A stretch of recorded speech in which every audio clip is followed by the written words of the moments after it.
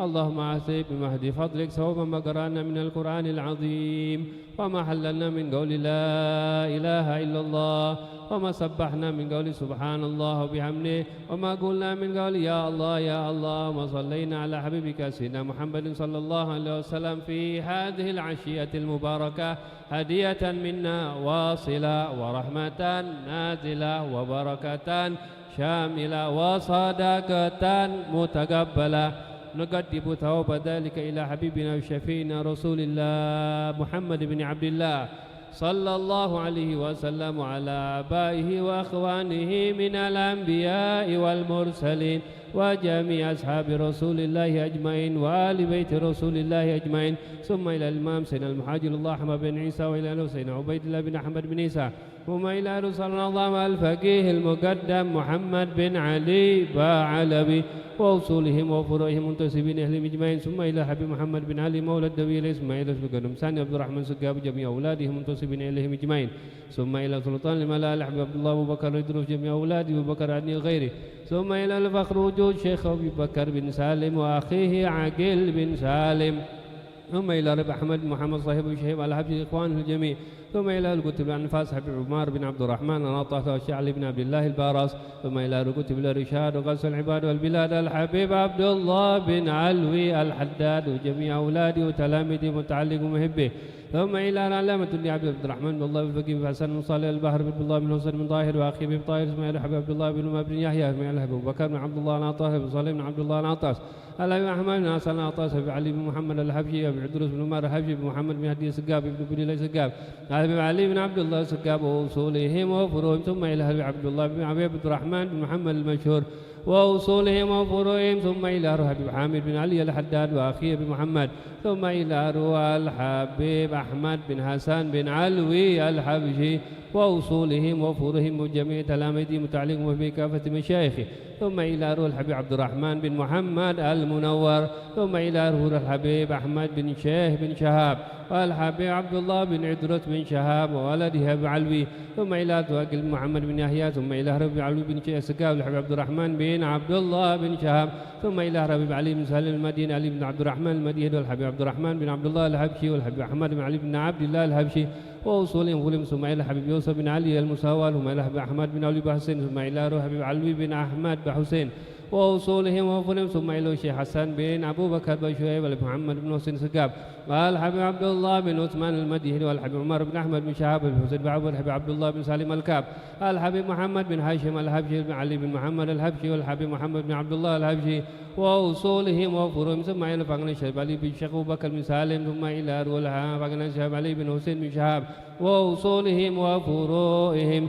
ثم إلى روح الحبيب كافة من شيخنا ودبل حقوقه علينا وأموات أهل البلد من أهل الله إلى الله أجمعين أن الله يغفر لهم ويرحمهم وللجلال في الجنة أوصل اللهم ثواب ذلك منا إليهم اللهم اجعلهم من وراء يسعى بين أيديهم اللهم اجعل لهم فكاكا لهم من النار سترا لهم من النار وحجابا لهم من النار وبراءة لهم من العذاب اللهم اغفر لهم وارحمهم وعافهم واعف عنهم اللهم اغفر لهم وارحمهم وعافهم واعف عنهم اللهم اغفر لهم وارحمهم وعافنا واعف عنهم وادخلنا وإياهم في دار كرامتك ومستقر رحمتك مع أوليائك مع الذين أنعمت عليهم من النبيين والصديقين والشهداء والصالحين وحسن أولئك رفيقا ذلك الفضل من الله وكفى بالله عليما ربنا اغفر لنا ولإخواننا الذين سبقونا بالإيمان ولا تجعل في قلوبنا غلا للذين آمنوا ربنا إنك رؤوف رحيم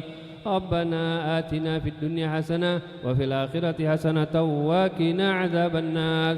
ثم إلى المرحوم الحبيب عبد الله بن علي بحسين والشريفة عائشة بنت علي بحسين بأن الله يغفر لهم ويرحمهم بالجنة ويكتم وتنبات مقبل صنعاتهم اللهم ثواب ذلك إنا إليهم.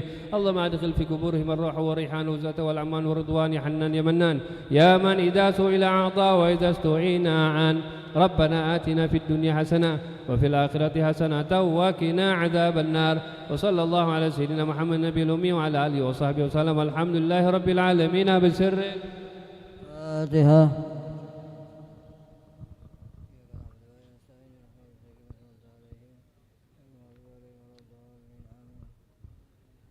بسم الله الرحمن الرحيم. الحمد لله اللهم صل على محمد وعلى آله وصحبه وسلم. توازن الله تحياته بسلام. الحمد لله رب العالمين.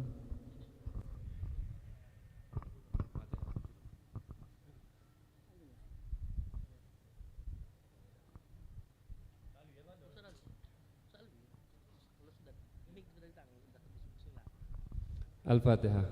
صاحب الراتب سمت الضلال الحبيب علي بن محمد بن حسين بن هاشم ونواه على من هو الحبيب علي ونواه أن الله يدخلني أن يلبسني سعادة سكرمون وفادنا وفادنا وارزقنا محبة النبي محمد صلى الله عليه وسلم ومحبة الأسلافنا وأن الله يدخل نياتي في نياتهم وأعمالا وأعمالهم وارزقنا المتابعة لهم وسهل على هزيني وفي كل سوء إلى حضرة النبي محمد صلى الله عليه وسلم. سر الفاتحة.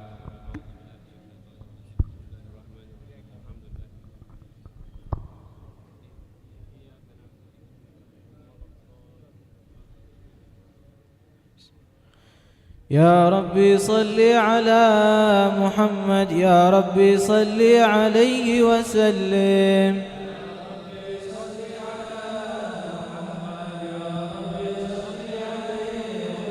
يا ربي صل على محمد أشراف بدر في الكون أشراق. يا ربي صل على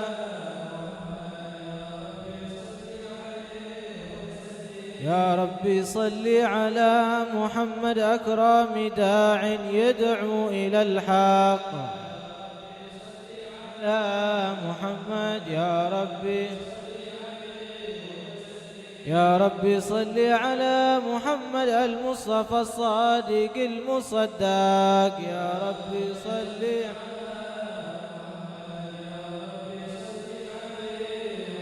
يا ربي صل على محمد أحلى الورى منطقا وأصداق.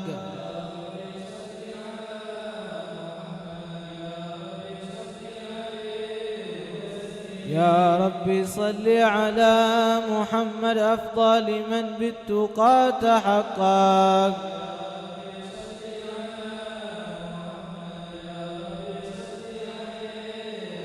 يا ربي صل على محمد من بالسخاء والوفاء تخلق.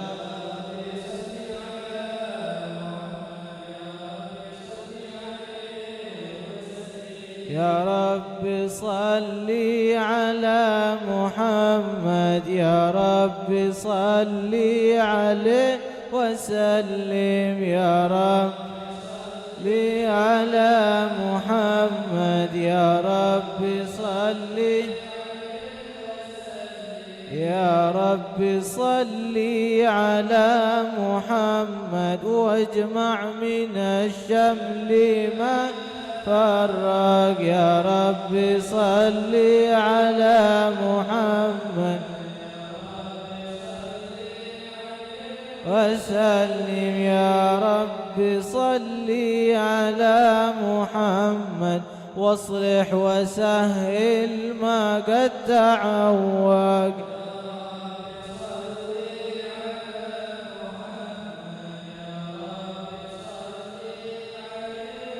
سلم. يا رب صل على محمد وافتح من الخير كل مغلق. يا رب صل على محمد يا رب صل على محمد وآله ومن بالنبي تعلق. يا رب صل على محمد يا رب صل على محمد وآله ومن للحبيب يعشق يا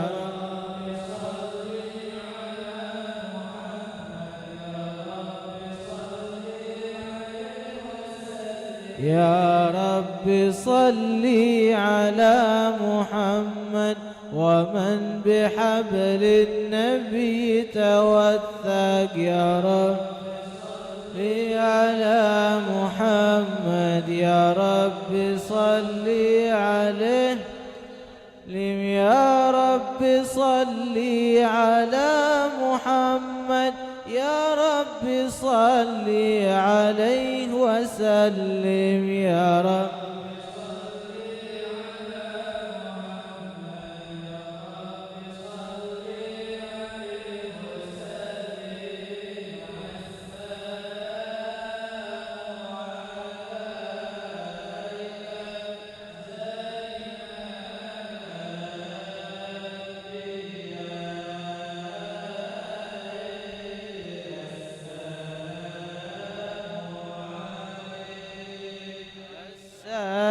السلام عليك زين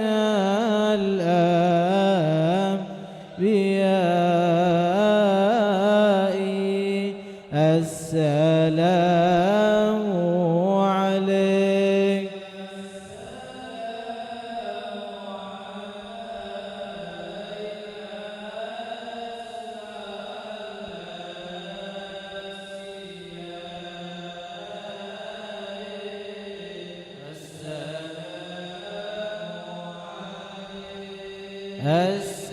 السلام عليك زين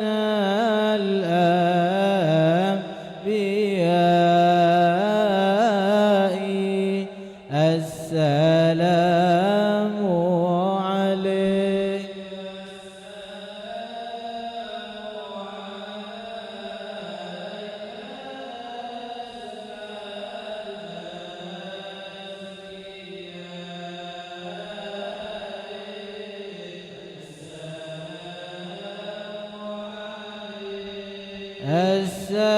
السلام عليك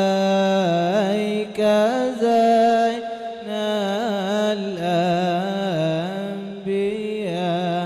الأنبياء السلام عليك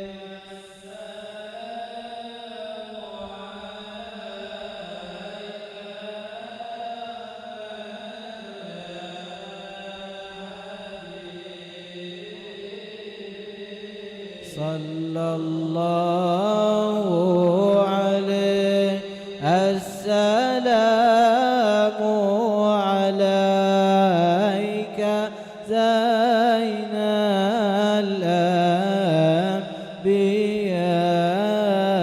الأنبياء السلام عليك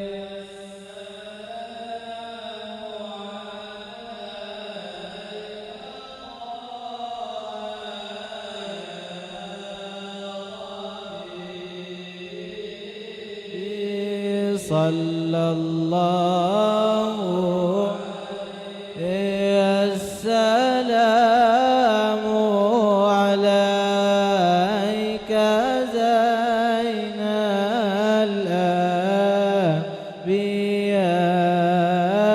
الأنبياء السلام عليك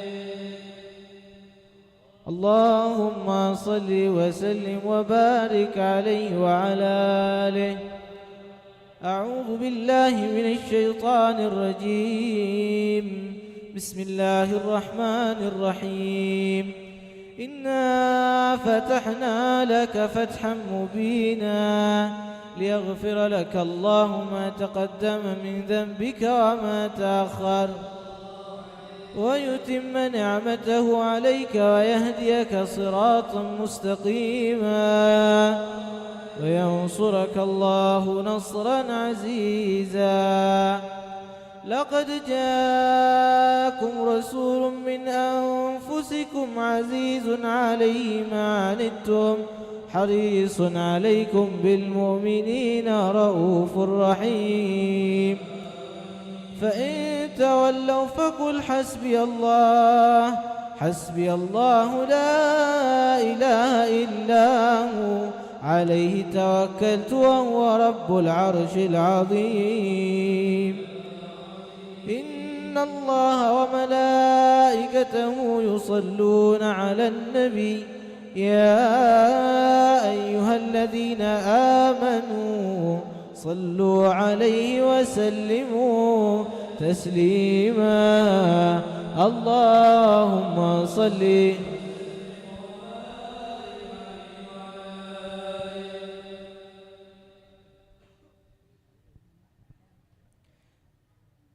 اللهم صل وسلم وبارك عليه وعلى آله.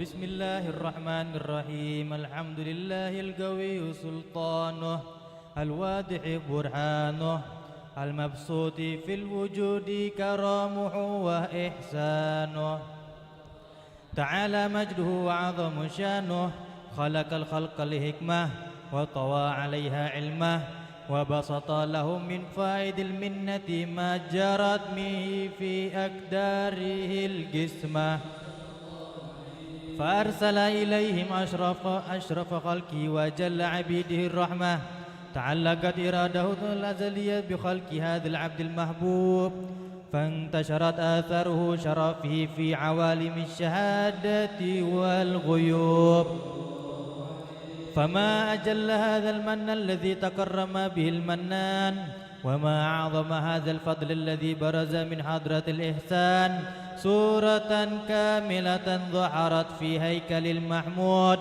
فتعطرت بوجودها أكناف الوجود وطرزت برد العوالم بطراز التكريم اللهم صل وسلم أشرف الصلاة والتسليم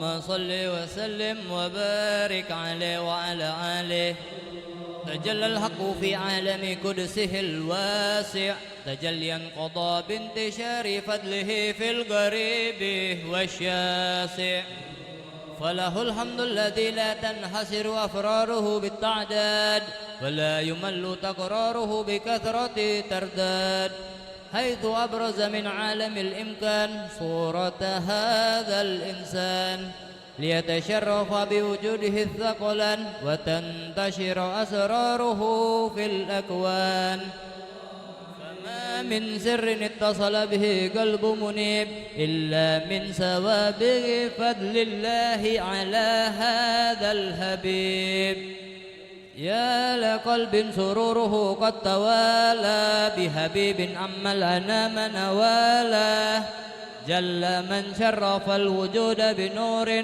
غمر الكون بهجة وجمالا قد ترقى في الحسن على مقام وتناهى في مجده وتعالى لاحظته العيون فيما اجتلته بشرا كاملا يزيح الضلالا وهو من فوق علم ما قد رأته رفعة في شؤونه وكمالا فسبحان الذي أبرز من حضرة الامتنان ما يعجز عن وصفه اللسان ويهار في تعقل معانيه الجنان انتشر منه في عالم البطون والظهور ما ملأ الوجود الخلقي النور فتبارك الله من إله كريم بشرتنا آياته في الذكر الحكيم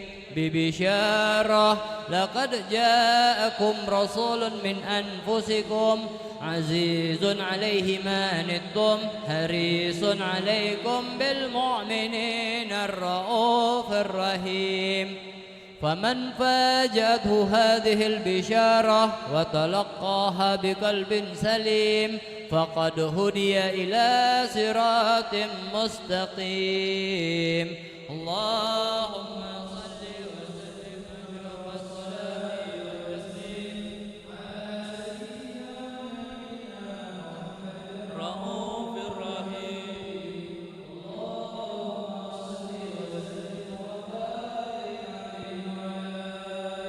اللهم صل وسلم وبارك عليه وعلى آله وأشهد أن لا إله إلا الله وحده لا شريك له شهادة يؤرب بها اللسان أما تضمنه الجنان من التصديق بها والإذعان تثبت بها في الصدور من الإيمان قواعد وتلوه على أهل اليقين من سر ذلك الإذعان والتصديق شواهد وأشهد أن سيدنا محمدا عبد الصادق في قوله وفعله والمبلغ عن الله ما أمره بتبليغه لخلقه من فرضه ونفله عبد أرسله الله للعالمين بشيرا ونذيرا فبلغ الرسالة وأدى الأمانة وهدى الله به من الأمة بشرا كثيرا فكان في ظلمة الجهر للمستبصرين سراجا وقمرا منيرا فما أعظمها من منة تكرم الله بها على البشر وما أوسعها من نعمة انتشر سرها في البحر والبر اللهم صل وسلم بأجل الصلوات وأجمعها وأزكى التحيات وأوسعها على هذا العبد الذي وفى بحق العبودية وبرز فيها في خلعة الكمال وقام بحق الربوبية في مواطن الخدمة لله وأقبل عليه غاية الإقبال صلاة يتصل بها روح المصلي عليه به فينبسط في قلبه نور سر تعلقه به وحبه ويكتب بها بعناية الله في حسبه وعلى آله وصحبه الذي ارتقوا صهوة المجد بقربه وتفيأوا دلال الشرف الأصلي بوده وحبه ما أطر الأكوان من نشر ذكراهم نسيب اللهم صل وسلم أشرف الصلاة والتسليم على سيدنا ونبينا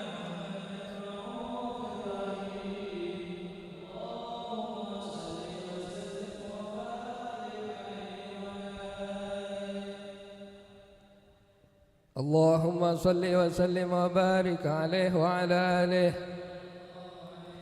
أما بعد فلما تعلقت إرادة الله في العلم القديم بظهور أسرار التحسيس للبشر الكريم بالتقديم والتكريم نفذت القدرة الباهرة بالنعمة الواسعة والمنة الغامرة فانفلقت بيضة التصوير في العالم المطلق الكبير عن جمال مشهود بالعين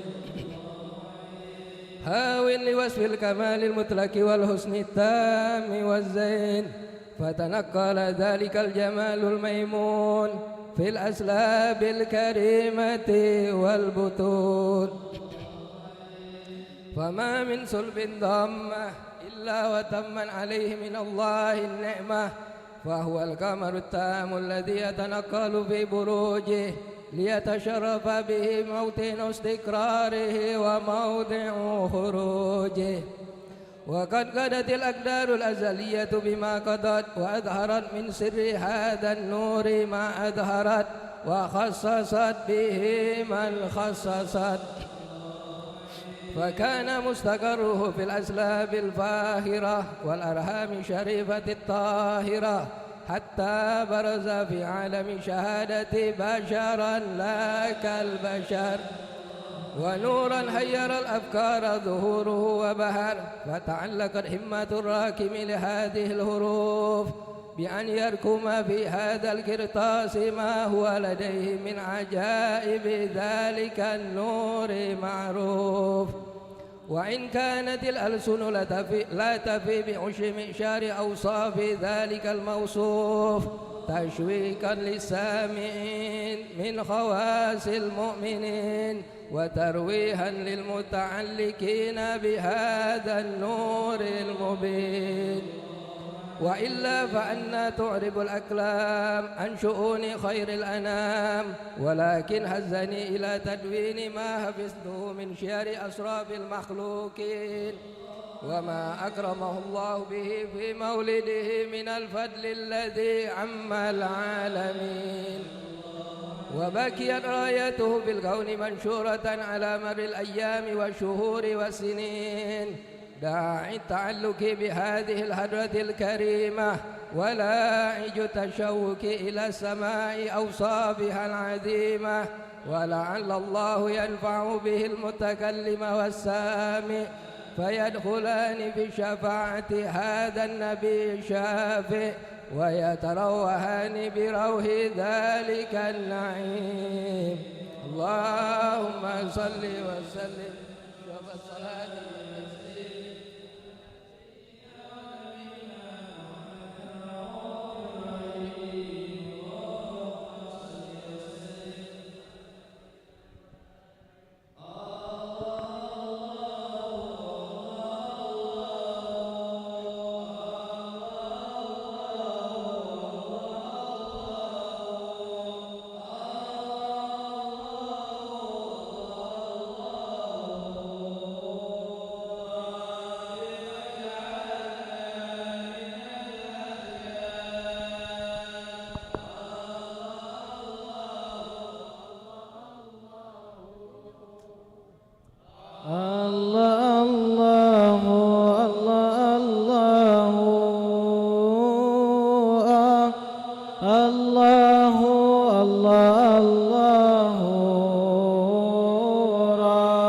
فاجعلنا من الأخيار.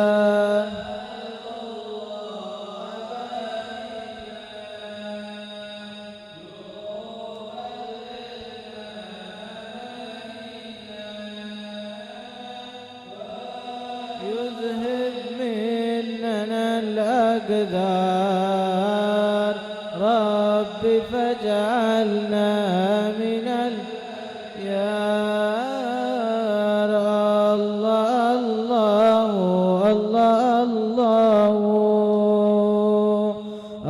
الله الله الله الله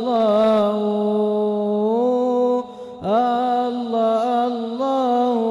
الله الله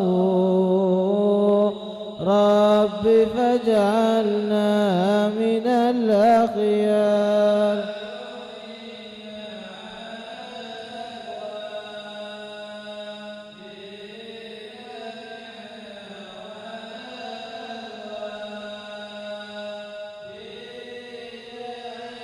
مصطفى المختار رب فاجعلنا من الأخيار. الله الله الله الله الله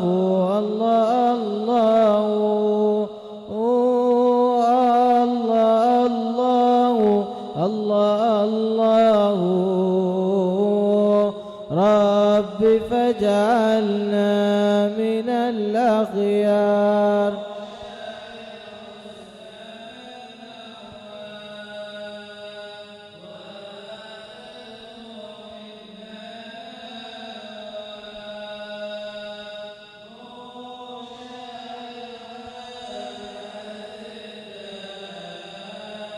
رب فاجعلنا من الأخيار. الله الله الله الله الله الله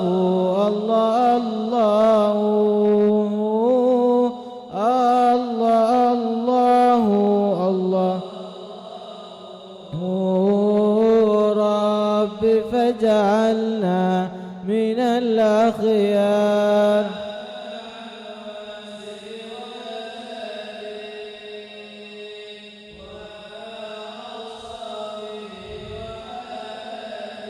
الله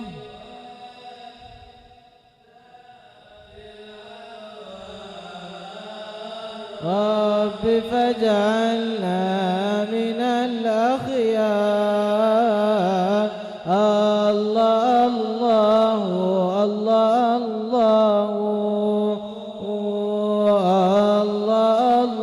الله الله الله الله الله الله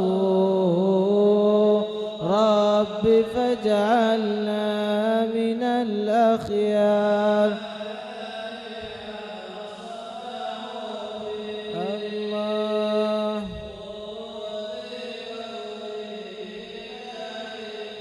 الله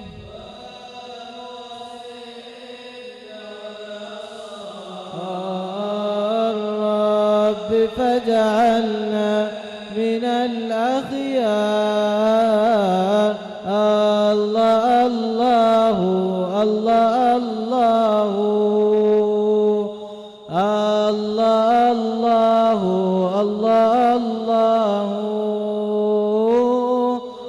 الله الله الله الله رب فاجعلنا من الأخيار الله أيها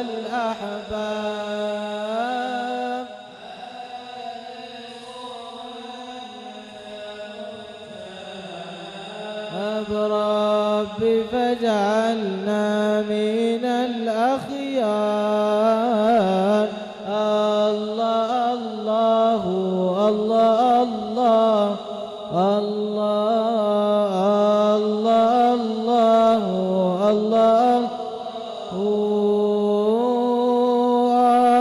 الله الله الله رب فاجعلنا من الأخيار اللهم صل وسلم وبارك عليه وعلى آله اللهم صل وسلم وبارك عليه وعلى آله وقد آن للقلم أن يخط ما حركته فيه الأنامل مما استفاده الفهم من صفات هذا العبد المحبوب الكامل وشمائله التي هي أحسن الشمائل وهنا حسن أن نثبت ما بلغ إلينا في شأن هذا الحبيب من أخبار وآثار ليتشرف بكتابته القلم والقرطاس وتتنزه في حدائقه الأسماء والأبصار وقد بلغنا في الأحاديث المشهورة أن أول شيء خلقه الله هو النور المودع في هذه السورة ونور هذا الحبيب أول مخلوق برز في العالم ومنه تفرع الوجود خلقا بعد خلق فيما حدث وما تقادم وقد أخرج عبد الرزاق بسنده عن جابر بن عبد الله الأنصاري رضي الله عنهما قال قلت يا رسول الله بأبي وأمي أخبرني عن أول شيء خلقه الله قبل الأشياء قال يا جابر إن الله خلق قبل الأشياء نور نبيك محمد صلى الله عليه وسلم من نوره وقد ورد من حديث أبي هريرة رضي الله عنه أنه قال قال رسول الله صلى الله عليه وسلم كنت أول النبيين في الخلق وآخرهم في البعث وقد تعددت الرواية بأنه أول الخلق وجودا وأشرفهم مولودا ولما كانت السعادة الأبدية لها ملاحظة خفية اختصت من شاءت من البرية بكمال الخصوصية، فاستودعت هذا النور المبين أسلاب وبطون من شرفته من العالمين، فتنقل هذا النور من صلب آدم ونوح وإبراهيم حتى أوصلته يد العلم الكريم، إلا من خصصته بالتكريم أبيه الكريم عبد الله بن عبد المطلب ذي القدر العظيم، وأمه التي هي في المخاوف آمنة السيدة الكريمة آمنة، فتلقاه صلب عبد الله فألقاه إلى بطنها، فضمته أحشاؤها بمعونة الله محافظة على حق هذه الدرة وسونها، وحملته برعاية الله كما ورد عنها حملا خفيفا لا تجد له ثقلا ولا تشكو منه ألما ولا عللا، حتى مر الشهر بعد الشهر من حمله، وقرب وقت بروزه إلى عالم الشهادة لتنبسط على أهل هذا العالم فيوضات فضله، فتنتشر فيه آثار مجده الصميم.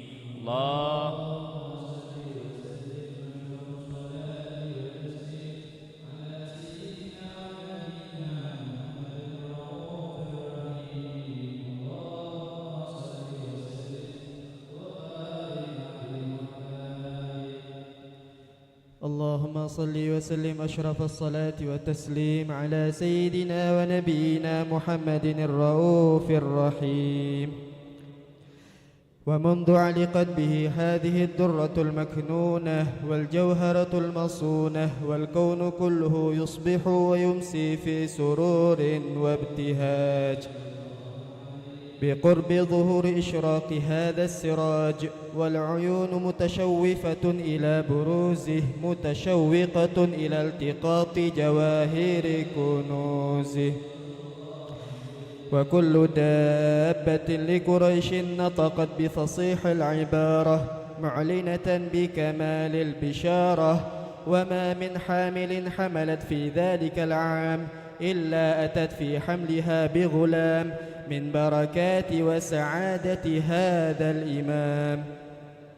ولم تزل الأرض والسماوات متضمخة بعطر الفرح بملاقاة أشراف البرية وبروزه من عالم الخفاء إلى عالم الظهور بعد تنقله في البطون والظهور. فأظهر الله في الوجود بهجة التكريم، وبسط في العالم الكبير مائدة التشريف والتعظيم ببروز هذا البشر الكريم.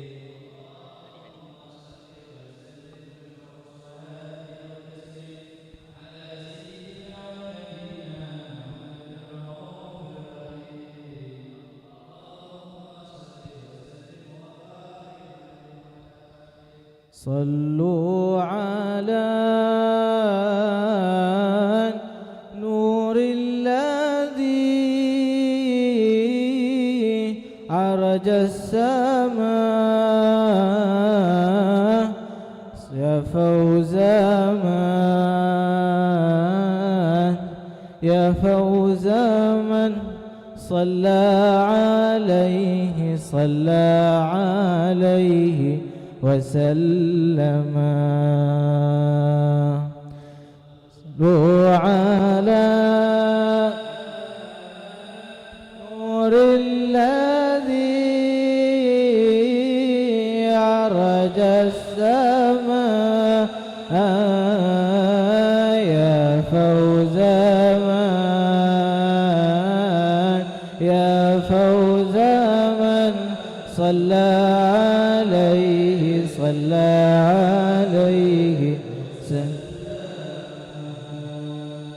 جادت سليمان بالوصال تكرما، فسر السرور فسر السرور إلى الفؤاد وخيما على النور الذي أرج السماء يا فوق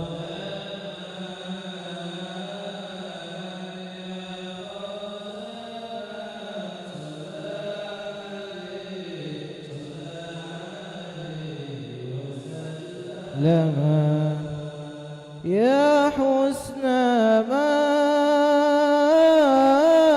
جادت به في وصلها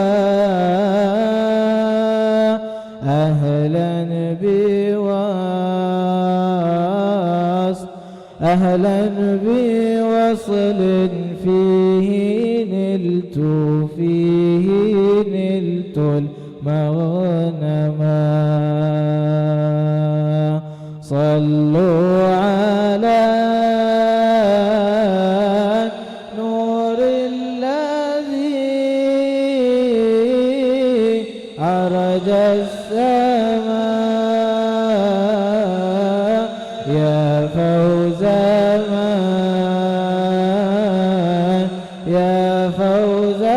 من صلى عليه وسلم منن تسارعت العقول لنيلها وهبات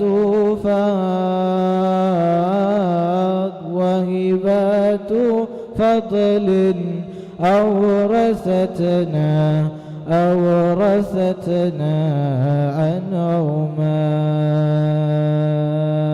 صلوا على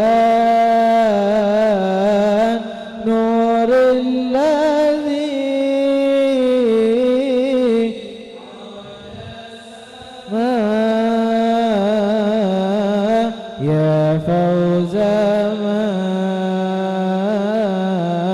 يا فوز من صلى عليه وسلم يا حادي العسر رواسم عجبها سفح العقيق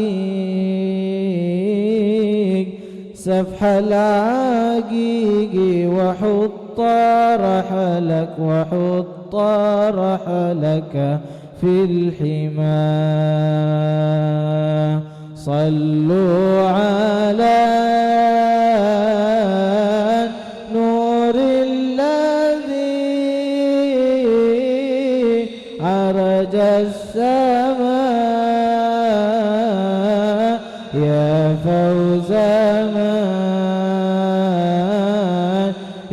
فوز من صلى عليه وسلم شوقي إلى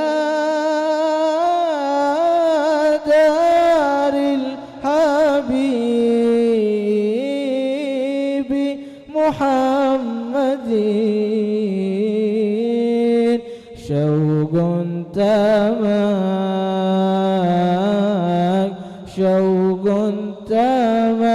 تمكن في الحاشا وتكتما صلوا على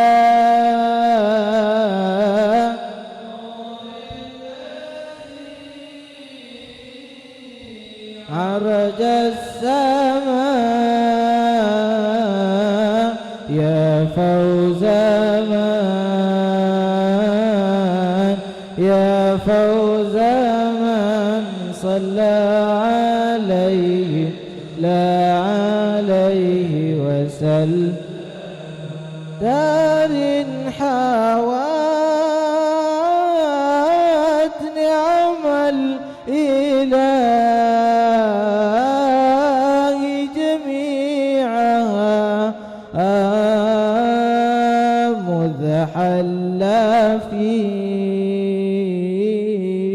مذ هل فيها خير عبد قد سما صلوا على نور الذي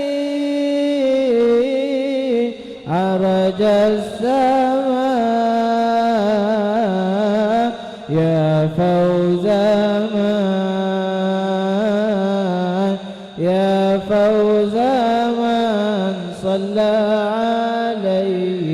صلى عليه وسلم اللهم صل وسلم وبارك عليه وعلى آله اللهم صل وسلم وبارك عليه وعلى آله. فحين قرب أوان وضع هذا الحبيب أعلنت السماوات والأرضون ومن فيهن بالترحيب، وأمطار الجود الإلهي على أهل الوجود تزج، وألسنة الملائكة بالتبشير للعالمين تعي. سبحان الله لا إله إلا الله سبحان الله والحمد لله سبحان الله والحمد لله. والقدرة كشفت قناع هذا المستور ليبرز نوره كاملا في عالم الظهور، نورا فاق كل نور. وأنفذ الحق حكمه على من أتم الله عليه النعمة من خواص الأمة أن يحضر عند وضعه أمة تأنيسا لجنابها المسعود ومشاركة لها في هذا الصمات الممدود.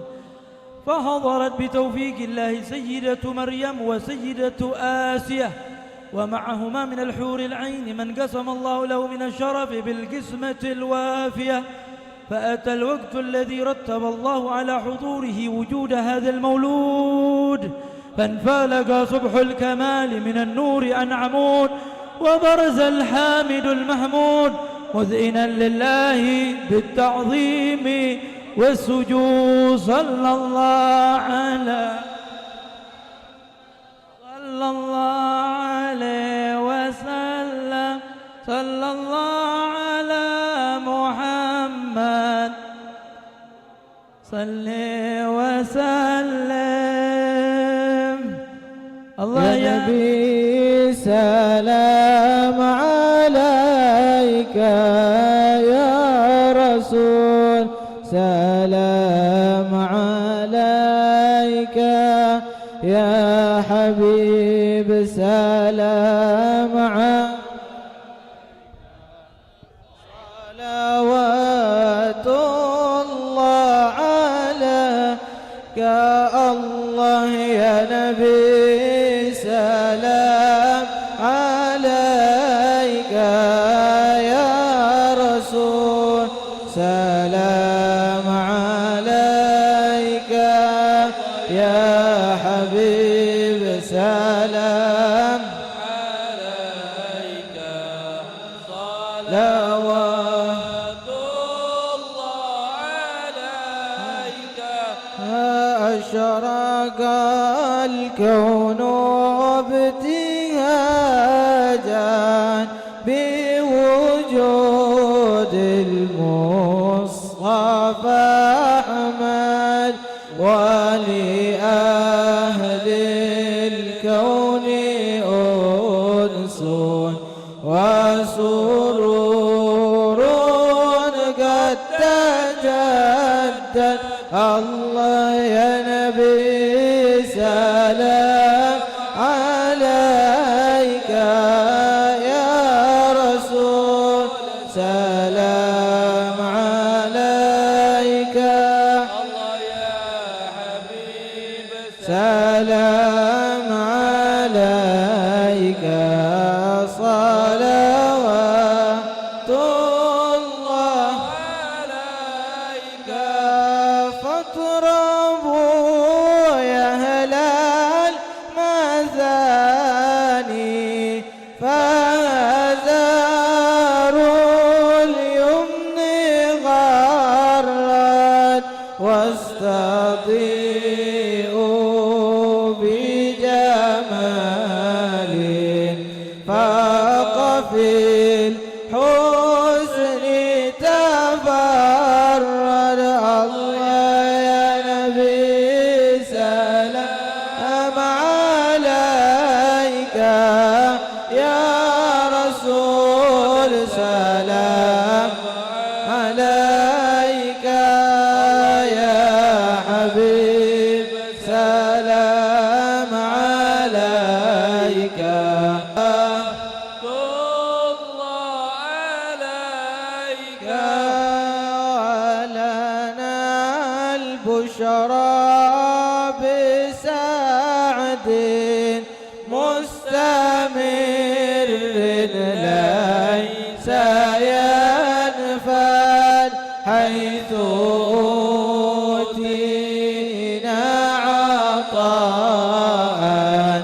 جمع الفخر المؤبد يا نبي سلام عليك يا رسول سلام عليك الله يا حبيب سلام عليك صلوات الله عليك طلع البدر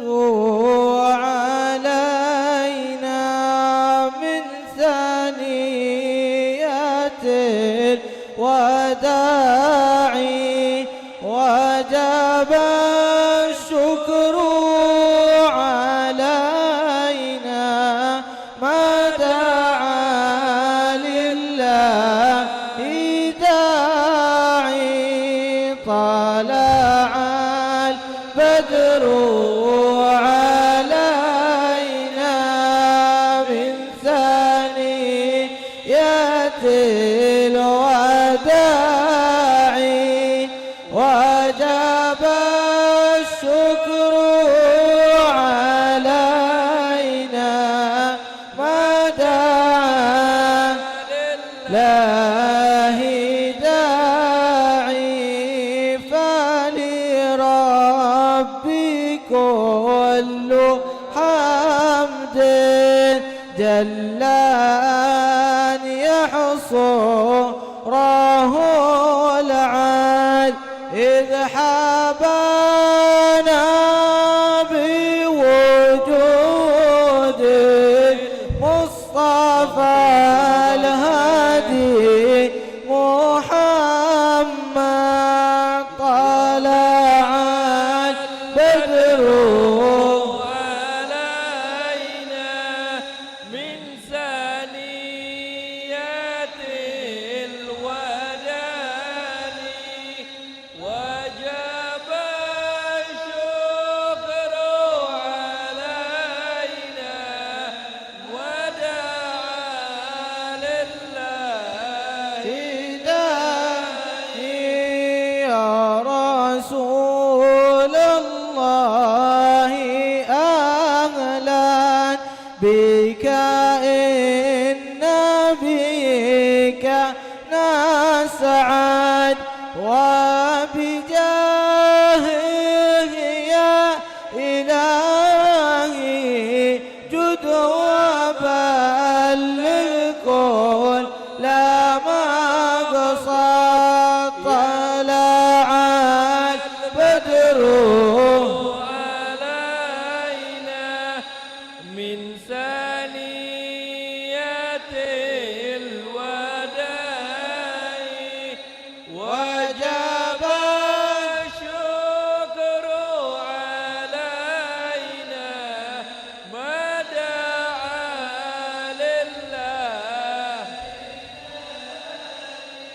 نستغفر الله رب البرايا نستغفر الله من الخطايا استغفر الله رب البرايا استغفر الله من الخطايا واهدنا نهج سبيله كي بينا سعد ونور شان ربنا الله رب البرايا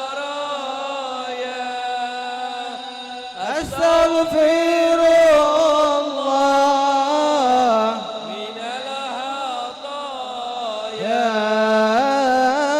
ربي بلغنا بجاهه في جواره خير ما قعد استغفر الله رب البرايا استغفر الله من الخطايا وصلاة الله تغشى يا مولاي أشرف الرسل محمد يا الله صلى الله على محمد يا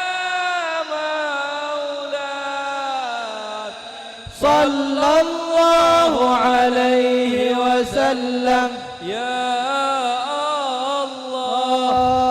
الله سلام مستمر يا مولاي كل حين يتجدد يا الله صلى الله على محمد يا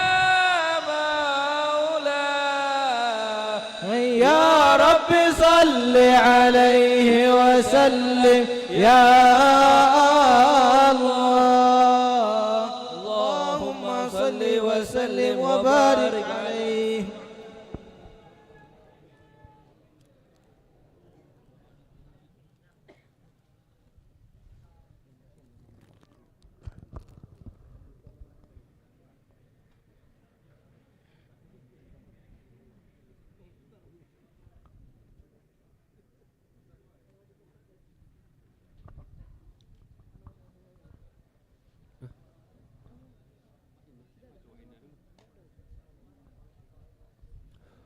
اللهم صل وسلم وبارك عليه وعلى آله. ولقد اتصف صلى الله عليه وسلم من محاسن الأخلاق بما تضيق عن كتابته بطون الأوراق.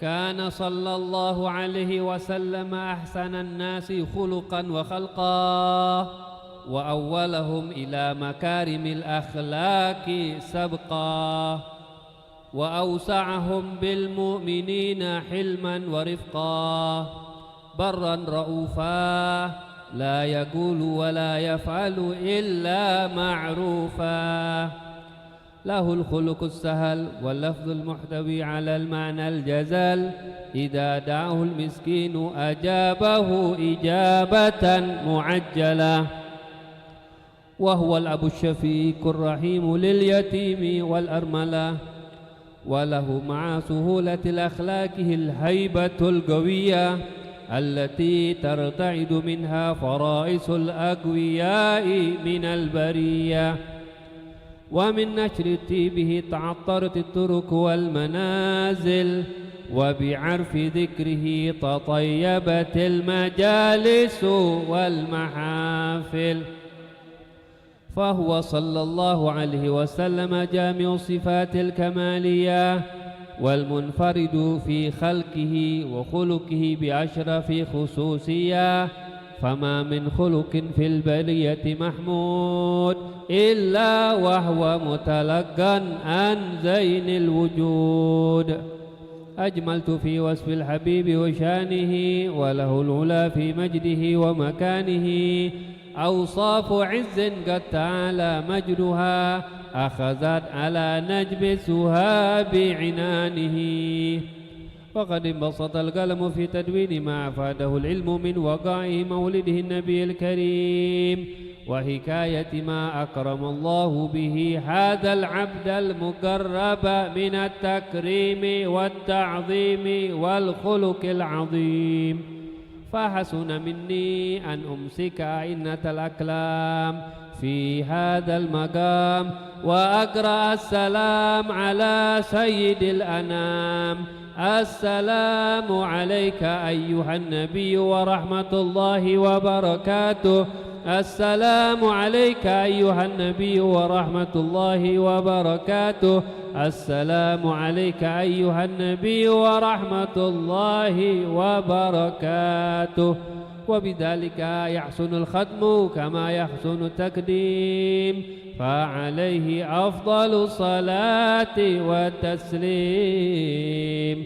اللهم صل وسلم أشرف صلاة وتسليم على سيدنا ونبينا محمد الرؤوف الرحيم.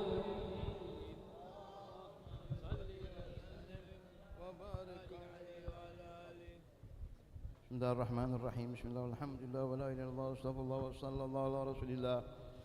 الحمد لله رب العالمين حمدا يوافي نعمه ويكفي مزيده.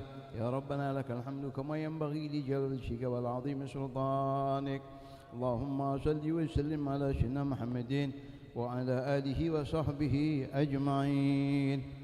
ولما نظم الفكر من دراري الأوصاف المحمدية عقودا، توجهت إلى الله متوسلا بسيدي وحبيبي محمد صلى الله عليه وسلم أن يجعل سعي به مشكورا وفعلي فيه محمودا، وأن يكتب عملي في الأعمال المقبولة وتوجهي في التوجهات الخالصة والصلات الموصولة.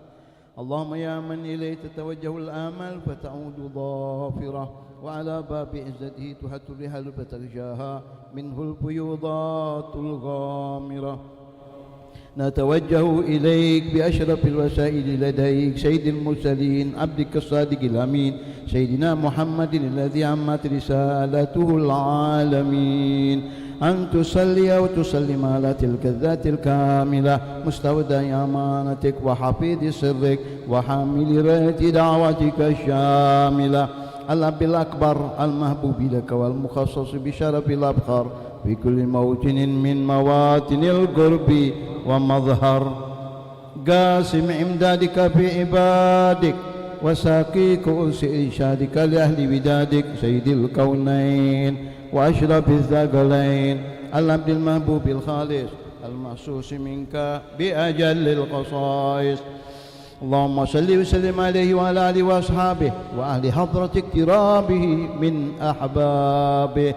اللهم إنا نقدم إليك جاه هذا النبي الكريم ونتوسل إليك بشرف مقامه العظيم أن تلاحظنا في حركاتنا وسكناتنا بعين عنايتك، وأن تحفظنا في جميع أتوارنا وتقلباتنا بجميل رعايتك وحصين وقايتك، وأن تبلغنا من شرف القرب إليك وإلى هذا الحبيب غاية آمالنا، وتتقبل منا ما تحركنا به من نياتنا وأعمالنا، وتجعلنا في حضرة هذا الحبيب من الحاضرين وفي طريق اتباعه من السالكين، ولحقك وحقه من المؤدين ولأهدك من الحافظين.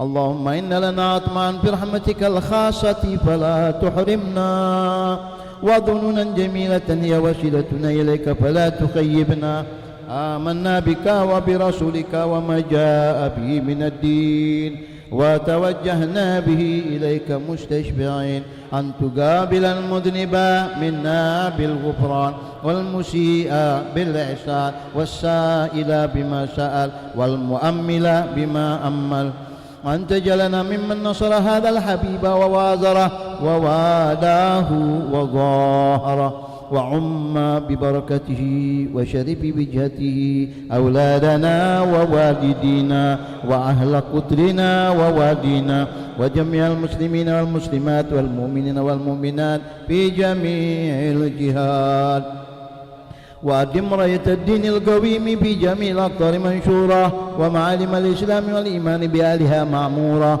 معنا وصورة واكشف اللهم كربة المكروبين واقضي دين المدينين واغفر للمذنبين وتقبل توبة التائبين وانشر رحمتك على عبادك المؤمنين أجمعين واكفي شر المعتدين والظالمين وابسط العدل بولاة الحق بجميع النواحي والأقطار وأيدهم يا رب بتأييد من عندك ونصر على المعاندين من المنافقين والكفار واجعلنا يا رب بالحسن الحصين من جميع البلايا واجعلنا يا رب بالحسن الحصين من جميع البلايا واجعلنا يا رب بالحسن الحصين من جميع البلايا وفي الهرد المكين من الذنوب والخطايا وأدمنا في العمل بطاعتك وصدق في خدمتك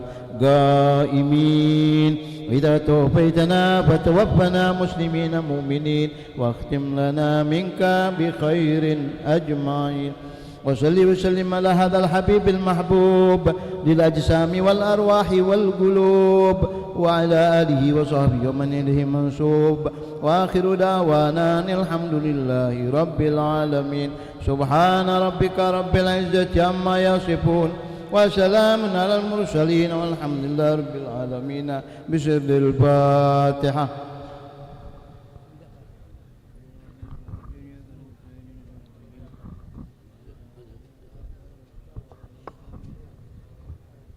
بسم الله الرحمن الرحيم الحمد لله رب العالمين اللهم صل على محمد وعلى سيدنا محمد ربنا آتنا في الدنيا حسنة وفي الآخرة حسنة اللهم إنا نسألك رضاك والجنة ونعوذ بك من سخطك والنار وصلى الله على سيدنا محمد النبي وعلى آله وصحبه وسلم والحمد لله رب العالمين. قبول. السلام عليكم ورحمة الله وبركاته. الحمد لله رب العالمين والصلاة والسلام على أشرف الأنبياء والمرسلين وعلى آله وصحبه أجمعين. اللهم صل وسلم وبارك على سيدنا محمد وعلى آله وصحبه أجمعين. أما بعد. معاشر الأحباب والأساتذة والحاضرين رحمكم الله، نحمد الله تعالى الله سبحانه وتعالى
منازل خير سادة وكل الناس قادة محبتهم سعادة يا بخت من زارهم بصدق إليه معتني كل مطلوب تيسر الحمد لله غافر الذنوب ساتر العيوب قاضي كل مطلوب وأصلي وأسلم على حبيب المحبوب سيدنا محمد وعلى آله وصحبه ومن تبعهم بإحسان قوم حبهم يجب. Alhamdulillah, segala puji bagi Allah Subhanahu wa Ta'ala yang selalu senantiasa mengumpulkan kita di tempat yang penuh barokah ini dengan yang dihadiri para guru-guru kita yang kita muliakan, itu Al-Habib Muhsin bin Abdullah Al-Habsyi, dan tamu agung kita dan memulia kita Al-Habib Muhammad bin Abu Bakar Al-Haddar, dan di sini juga banyak para asatid daripada Al-Habib Husaini bin Hilmi Al-Kaf, dan didatangi pada syiban-syiban kita. Di sini ada Al-Habib Ahmad bin Yahya, Al-Habib Hilmi Al-Kaf, dan Ustaz Abdullah Bahusin, dan para asatid-asatid yang lainnya, panitia daripada Arba'in yang tidak bisa Al-Fagir sebutkan satu nama beliau. Mudah-mudahan beliau dalam lindungan Allah Subhanahu wa Ta'ala. Mudah-mudahan mereka selalu dijadikan oleh Allah Subhanahu wa Ta'ala memberikan manfaat untuk kita. Wa yakunu lirrubu fihim lirrubu'i wa ahliha unsun wa naf'u talibil mutanaffi fallahu yahfaduhum wa yukhlif minhum amsalahum fi hayyina wal marba'i. Ma'asyiral hadirin yang dimuliakan oleh Allah Subhanahu wa Ta'ala, dirinya Al-Fagir di sini untuk mengucapkan rasa syukur terima kasih daripada panitia yang melangsungkan acara Maulid Baginda Nabi Muhammad sallallahu alaihi wasallam, dan berterima kasih atas siapapun yang ikut andil dalam acara ini, baik pun dalam material, dalam segi ekonominya, uangnya, tenaganya, pemikirannya. Bahkan yang hadir di sini tidak lain, kita hadir di sini untuk memuliakan Baginda Nabi Muhammad sallallahu alaihi wasallam. Terlebih kita di sini hadir dalam rangkaian ziarah, yang mana ketika kita ziarah kepada magam wali min auliyaillah, maka itu seakan kita ziarah kepada mereka. Sebagaimana ada seseorang yang datang kepada Imam Haddad dan mereka bertanya kepada Imam Haddad, "Ya Imam Haddad, uridu ziyaratakum." Kami ingin berziarah kepada engkau.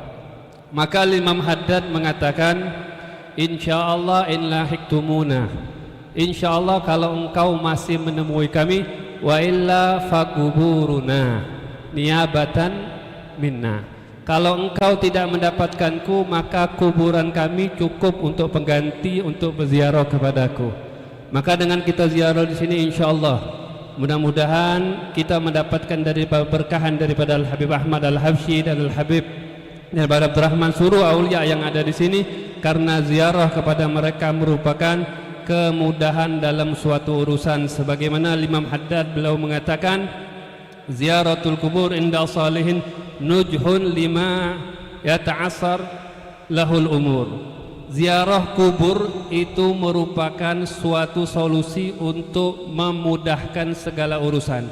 Mudah-mudahan Allah Subhanahu wa Ta'ala dijadikan kita daripada hamba-hamba yang ada ta'aluk kepada mereka, yang ada hubungan kontak batin kepada mereka, dan mudah-mudahan kita dikumpulkan di hari kiamat bersama mereka. Amin ya rabbal alamin.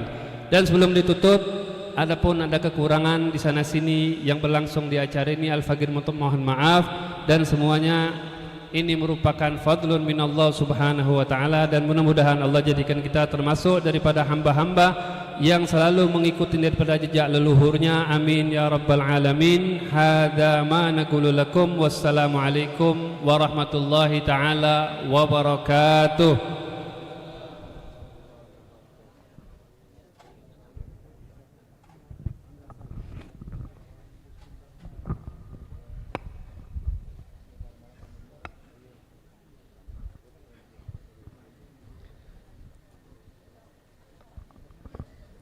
Assalamualaikum warahmatullahi wabarakatuh. Alhamdulillah wassalatu wassalamu ala Rasulillah Muhammad bin Abdullah wa ala alihi wa sahbihi wa man walah. Wala hawla wala quwwata illa billahil aliyyil azim. سبحانك لا علم لنا إلا ما علمتنا إنك أنت العليم الحكيم.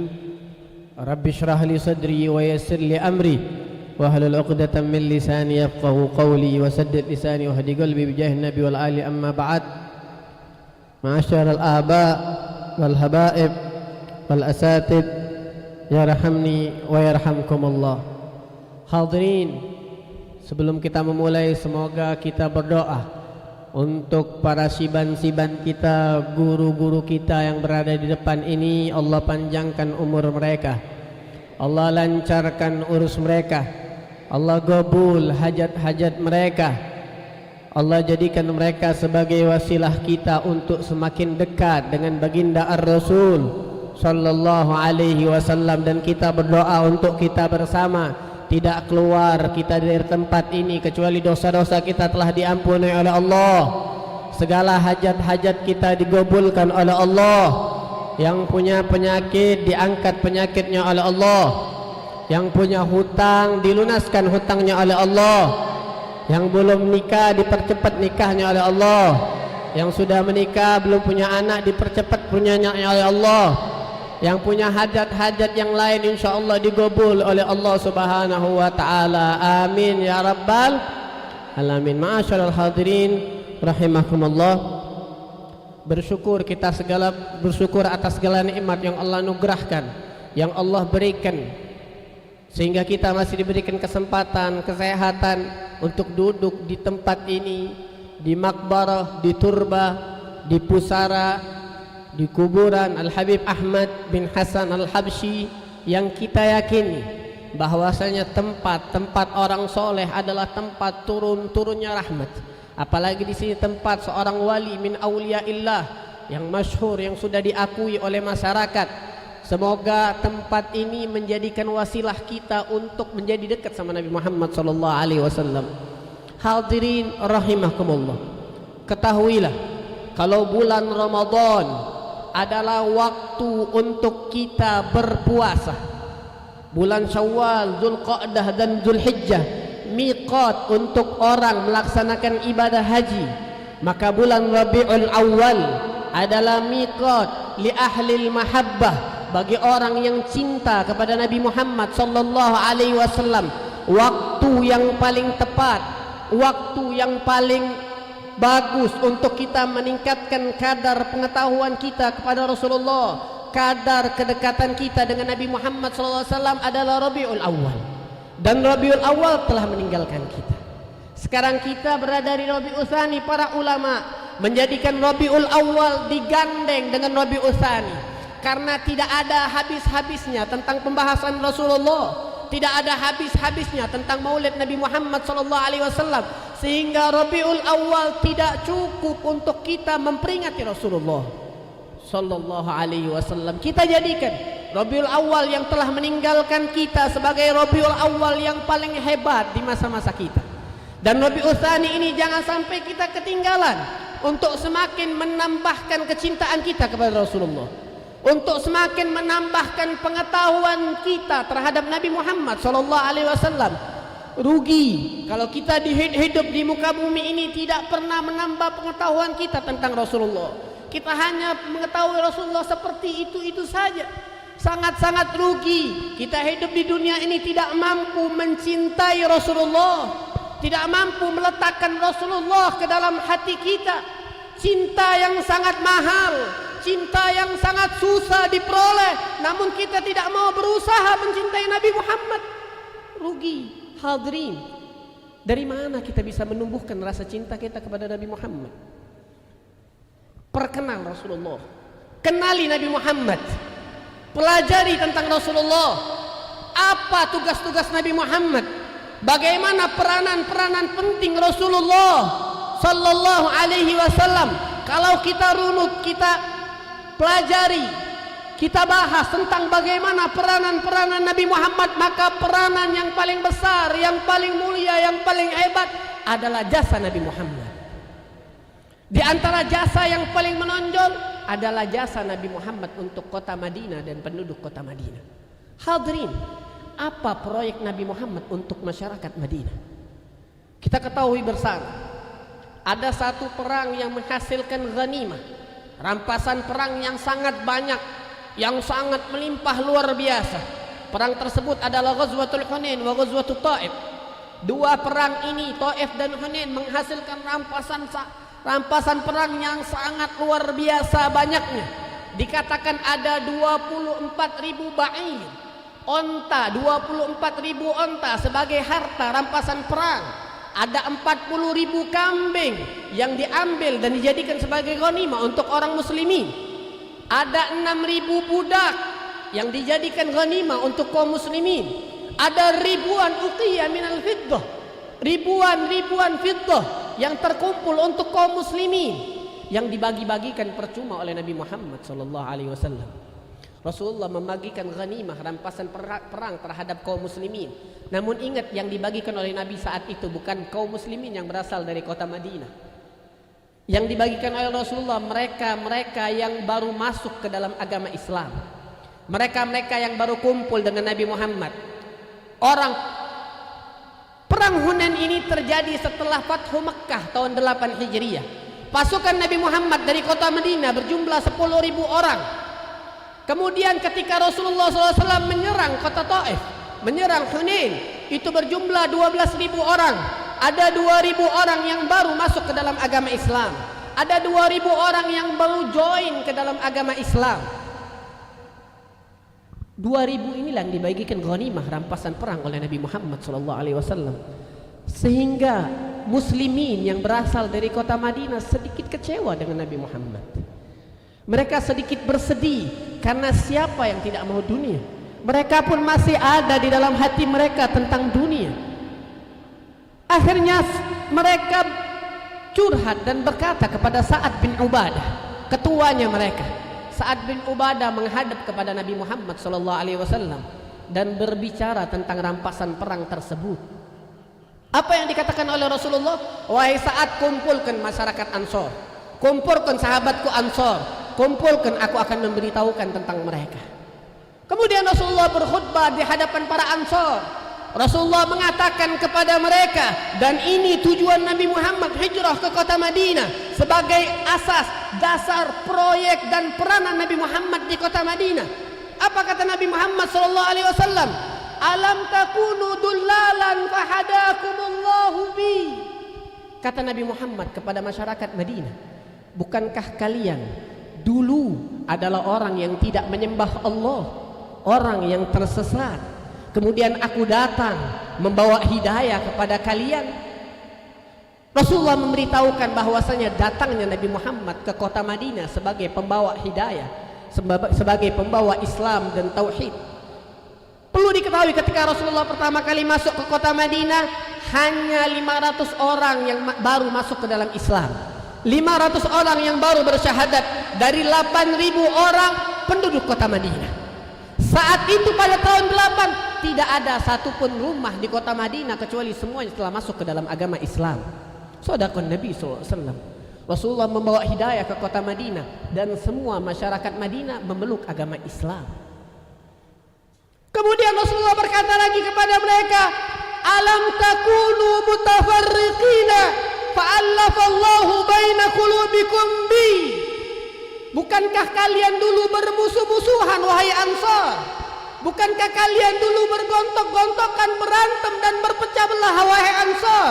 Gara-gara kehadiranku kalian bersatu, kata Nabi Muhammad. Dijelaskan Di dalam Al-Quran Allah jelaskan, wadhkuru ni'matallahi alaikum idh kuntum a'da'an fa'allafa baina qulubikum fa'asbahtum bi ni'matihi ikhwana. Orang-orang Ansor, masyarakat Madinah sebelum datangnya Nabi Muhammad, mereka bermusuh-musuhan selama 120 tahun. Tidak ada permusuhan yang lebih lama saat itu daripada permusuhan Ansor, Aus dan Khazraj. Mereka bermusuhan padahal mereka adalah saudara kandung, seabah dan seayah. Tapi mereka menjadikan diri mereka bermusuh-musuhan karena satu perkara. Datang Nabi Muhammad, datang Rasulullah persatukan Aus dan Khazraj. Rasulullah jadikan mereka satu nama sebagai Ansor, penolong Nabi Muhammad. Bersatulah mereka 120 tahun. Dua kelompok yang saling bermusuhan di hadapan Nabi Muhammad langsung bersatu, bersaudara berkat Nabi Muhammad SAW. Itu tugas kedua Nabi Muhammad. Yang pertama membawa hidayah kepada kaum Ansor, yang kedua menyatukan hati mereka, dan yang ketiga Rasulullah SAW mengatakan, alam takunu alatan fa'aghnakumullahu bi. Bukankah kalian dulu adalah orang yang miskin? Bukankah kalian dulu adalah orang yang tidak memiliki apapun? Bukankah kalian dulu adalah orang yang kesusahan, kata Nabi Muhammad SAW. Kemudian kalian diberikan kekayaan oleh Nabi Muhammad, oleh Allah Subhanahu wa taala berkat Rasulullah. Ketahui dulu masyarakat Madinah hidup dalam keadaan susah dan miskin. Mereka hidup selalu dalam keadaan perang, sehingga kehidupan mereka pun susah. Belum lagi orang Yahudi yang yusaitir, yang mengontrol perekonomian mereka. Dengan mereka diberikan hutang-hutang yang luar biasa, namun hutang tersebut dilibatkan dengan riba, dengan bunga yang sangat besar. Datang Nabi Muhammad, ketahuilah pertama kali Rasulullah menginjakkan kota Madinah, ada beberapa hal yang dilakukan oleh Nabi Muhammad. Yang pertama, Rasulullah menggariskan masjid beliau. Yang kedua, Rasulullah berkata kepada sahabatnya, dullani ala suq, tunjukkan aku di mana pasar kalian. Di mana pasar kalian, kata Nabi Muhammad. Kemudian Rasulullah digandeng oleh para sahabat menuju pasar Bani Qainuqa. Pasar yang dikuasai oleh orang Yahudi, ditunjukkan mereka. Ketika Rasulullah melihat, ternyata di situ ada sistem riba, ada sistem tipu menipu, ada sistem penimbunan barang, ada semua sistem yang dibuat oleh orang Yahudi. Bahkan orang Yahudi sangkin liciknya. Dijelaskan di dalam kitab Aswaqul Arab fil Jahiliyah wal Islam, karangan Syekh Sa'id Al-Afghani. Beliau menjelaskan bahwasanya orang Yahudi itu sangat menguasai pasar saat itu. Bahkan mereka itu sengaja memberikan utang terhadap masyarakat Madinah. Lebih dari itu, mereka menguasai pasar dari Khaybar sampai ke Tabuk. Ada 300 kios pinjaman yang berbasis riba. Jadi dari dulu, sebelum kita hidup sekarang ada pinjol, ada bank dan yang sejenisnya, dari dulu ini sistem orang Yahudi. Mereka mau meminjamkan kita seolah-olah mereka mau memodali kita, namun tujuan di situ adalah basisnya riba.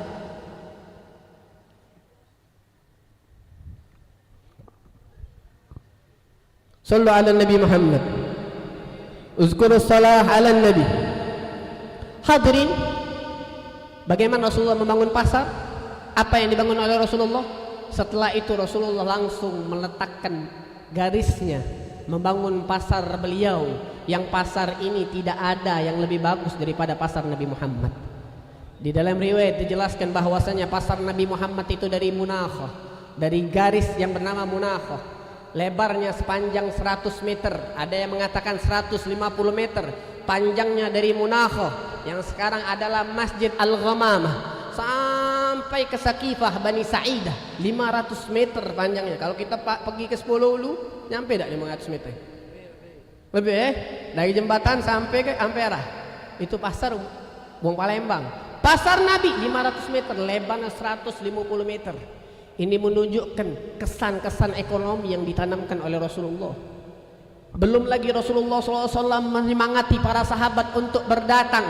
Kata Rasulullah, hadza suqukum wala yunqas wala yudra fihi kharaj, kata Nabi Muhammad. ini pasar kalian, tidak boleh ada orang yang berbuat zalim dan curang di dalam pasar kalian, dan tidak boleh di sini dikenakan pajak, karena kalau mereka ngikut ke pasar orang Yahudi pajaknya besar.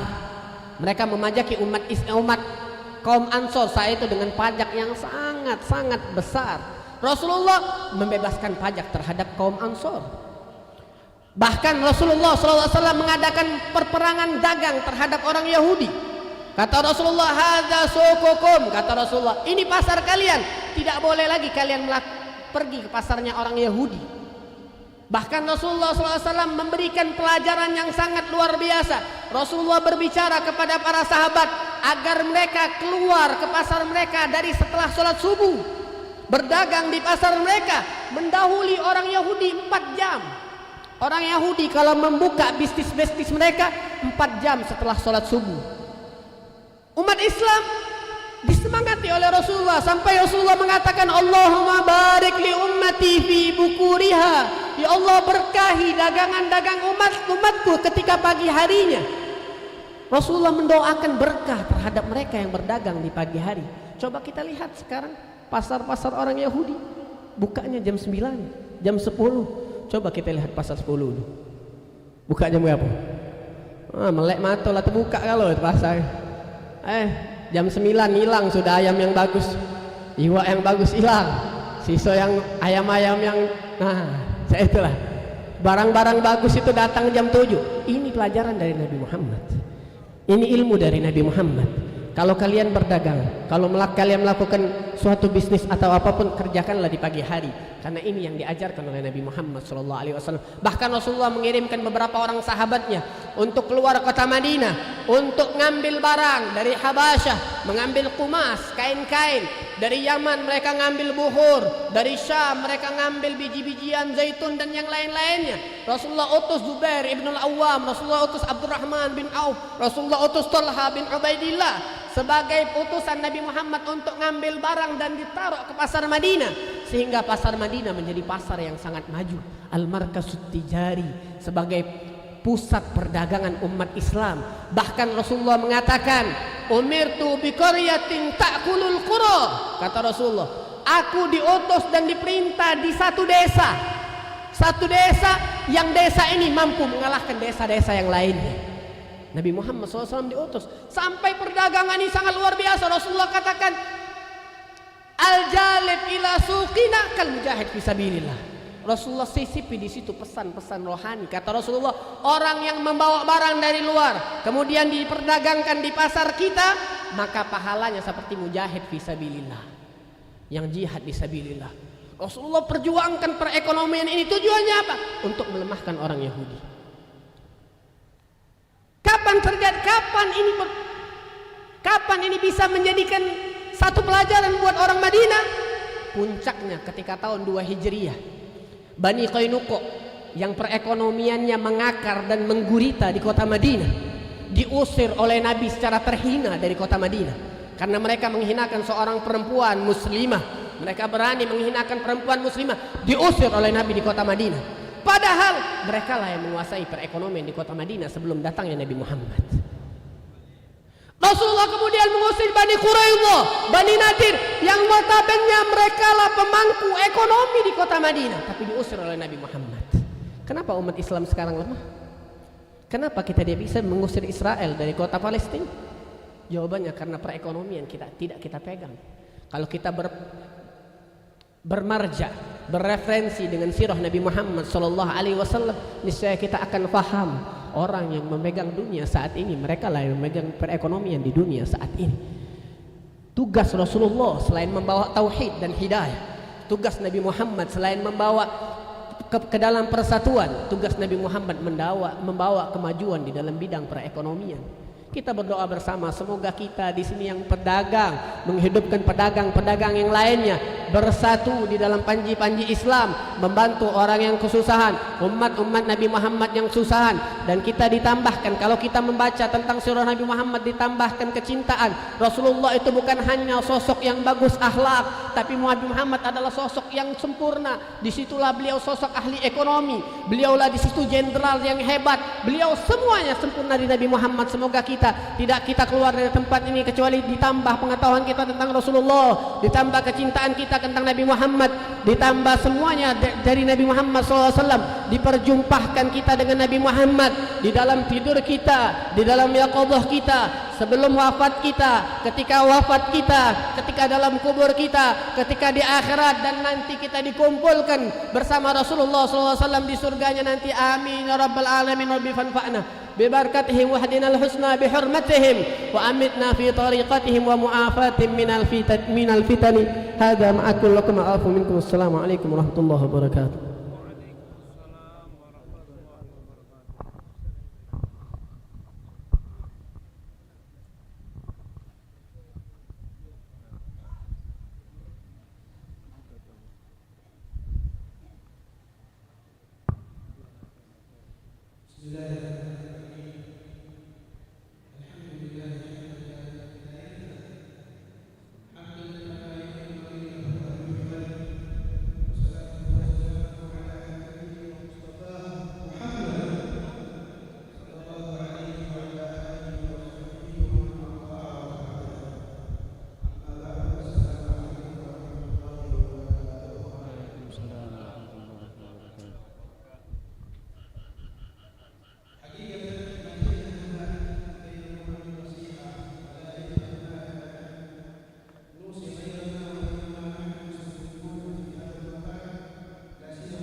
Pada hakikatnya kami datang ke sini bukan untuk berbicara, ceramah, memberikan wasiat atau selainnya.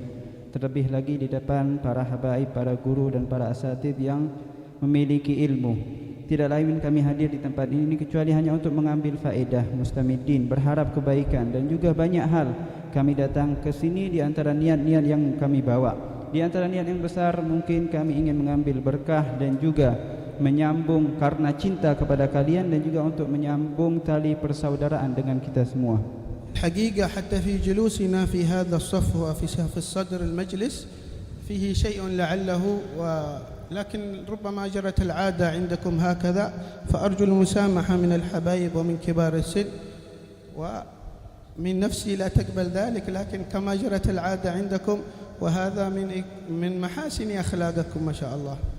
Pada hakikatnya bahkan dudukku di barisan depan ini merupakan suatu yang berat, tapi itu mungkin adat di tempat antum sekalian. Maka oleh karena itu Al-Faqir beliau berkata minta maaf kalau beliau duduk di sini. Sebenarnya beliau merasa berat, akan tetapi karena ini adat maka kami mengikuti, dan juga mungkin ini adalah tanda akan kebaikan akhlak pada diri kalian. وعلى كل حال قضيتان مشهورتان، سلوك الأدب وامتثال الأمر، فنحن إن شاء الله امتثلنا الأمر ها هنا. Dua perkara yang mungkin terkenal. Yang pertama adalah mematuhi peraturan, mematuhi perintah, dan yang kedua adalah mendahulukan adab. Akan tapi kami berdiri di sini insyaallah karena mematuhi perintah yang disuruh. أما بالنسبة لمجالسكم هذه الغنيمة الكبرى التي أنتم فيها فنهنئكم عليها ما شاء الله تبارك الله، تعيشون أجواء روحانية ليست 40 ولكنها 40يات. Perjalanan yang kalian lakukan, majlis kalian sekarang ini, kami pun mengatakan bahagialah kalian dengan kenikmatan ini. Kalian duduk dengan majlis yang dipenuhi dengan rasa-rasa rohani. Kalau ini bukan hanya 40 malam, akan tapi insyaallah 40 yang akan berterus. بل وهنيئا لأهل هذه البلاد أن جرت وخرجت هذه العادة من عندهم، فهي سنة وهي بدعة حسنة خرجت من عندهم ووصلت إلى أنحاء كثيرة من إندونيسيا، جاوا وغيرها، ف40 هنا و40 هنا والأجر يتضاعف، وأهل فلبان لعلهم الأسبق في ذلك. Bahkan di antara kebaikan yang keluar dari daerah ini, dari kota Palembang, yaitu arba'in ini yang sekarang tersebar. Ini adalah suatu bid'ah, hal yang baru, yang baik, yang banyak dilakukan di luar, bahkan di Jawa dan di kota-kota. Dan insyaallah dengan hal ini maka orang-orang Palembang akan mendapat lipatan-lipatan pahala, karena mungkin mereka yang pelopor daripada hal-hal yang seperti ini, daripada Maulid Arba'in. وكذلك من الجميل في هذا الشأن أننا نسمع أصواتا وطربا وما شاء الله هناك نغمات لأول مرة نسمعها حقيقة تندرنا في كثير من الأماكن ولكن هنا لعله كما يقولون ما شاء الله تنغم وحصول الطرب عندهم وهكذا تفيض الروحانيات. Juga kami mendengar dari tadi yang pembaca, cara bacanya dengan lahan dan juga nada yang dia baca, kami lihat suatu hal yang baru, tapi itu sangat enak, berbeda dengan kami dengar di tempat lain. Mungkin ini karena mereka membaca digabungkan dengan rasa rindu dan rasa bahagia. وإذا حصل الذوق قالوا حصل التوب وحصل يتبعه الشوق. Ketika seorang merasakan apa yang mereka baca, memahami, maka di saat itu mereka akan kembali kepada Allah Subhanahu wa taala, dan di saat itu akan menarik mereka untuk merindu kepada Allah Subhanahu wa taala. وما لهذا المجلس من الخصوصيات الكثيرة ما شاء الله تجتمعون ما شاء الله حول أرواح مباركة أرواح طاهرة من السلف الصالح رضوان الله عنهم أجمعين. Dan di majlis ini banyak lagi hal-hal yang baik terkumpul untuk kalian. Di antaranya duduknya kalian di sisi para ruh orang-orang yang soleh yang ada di tempat kalian, di sisi kalian ini. والحبيب ما شاء الله أحمد بن حسن الحبشي والحبيب عبد الرحمن بن محمد المنور وغيرهم من في هذا المقام ما شاء الله أرواحهم حاضرة بينهم. وإن شاء الله تتصل الأرواح هذه الحسية والأرواح المعنوية فيحصل التجلي من الله سبحانه وتعالى. InsyaAllah di antara mereka yang ada daripada orang saleh sini Habib Ahmad bin Hasan Al-Habsyi, Habib Ali bin Abdurrahman bin Ali Al-Munawwar, Abdurrahman bin Muhammad Al-Munawwar, dan banyak dari orang saleh. InsyaAllah berkumpul di sini ruh-ruh mereka hingga tergabung antara ruh kita yang masih hidup dan ruh mereka daripada ruh mereka, hingga dengan itu insyaallah akan datanglah pandangan dari Allah Subhanahu wa taala. Alhamdulillah ala hadhihi an-ni'am allati tatawala alaina wa alaikum sabahan wa masaan bil ghudwi wal asal. Alhamdulillah akan nikmat ini yang berterus kepada kalian, pagi sore, yang akan terus siang sore dan pagi dan sore, dan itu akan berterus. Alhamdulillah. Ma baqi ba'da dhalika illa anna al-insan yujahid nafsuhu an yakuna al-asbaq للأخذ الوافر من هذه التجليات والعطايا. Yang tersisa hanyalah bagi kita untuk berusaha menjadi yang terdepan untuk mengambil daripada hal-hal yang baik yang diberikan oleh Allah Subhanahu wa taala ini. فمثل ذلك فليتنافس المتنافسون. Akan hal ini maka berlombalah mereka yang berlomba.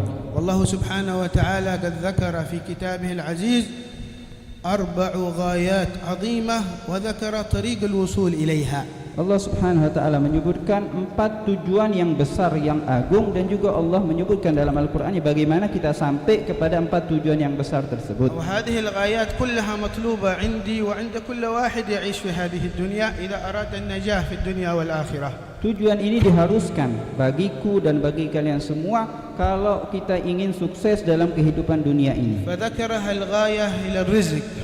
Yang pertama adalah rizki.